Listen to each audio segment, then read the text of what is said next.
Xafa bo'lmanglar-yu, bizanikilarda poddershka qilish madaniyati juda ham yomon.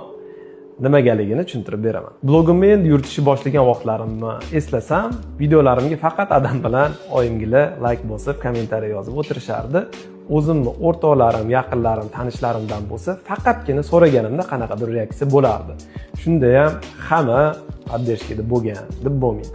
Blog yuritishni endi boshlagan odamda yetarlicha xatolar, kamchiliklar, yetishmovchiliklar bo'lishi tabiiy va endi o'zini blogini yuritishni boshlagan odamda katta stress va hayajon bo'ladi. Odamlar o'zi meni qanaqa qabul qilyapti, yaxshi kontent chiqaryapmanmi yoki yo'qmi, yoki odamlarga yoqmayapmanmi degan katta qo'rquv bo'ladi. Bu vaqtda siz bosayotgan like, qaysi bir kommentariyalar, repostlar sizga hech narsa deb tuyulishi mumkin.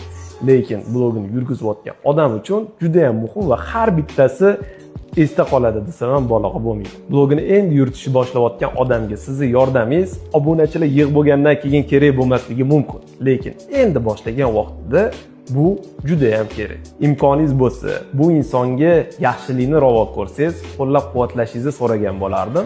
Nasib ertaga ko'tarilib ketgandan keyin shu yigitni ko'tarilishiga men sababchi bo'lganman deb eslab yurasiz. O'zimni ham yaqinlarimdan shu videoga bitta like so'rayman.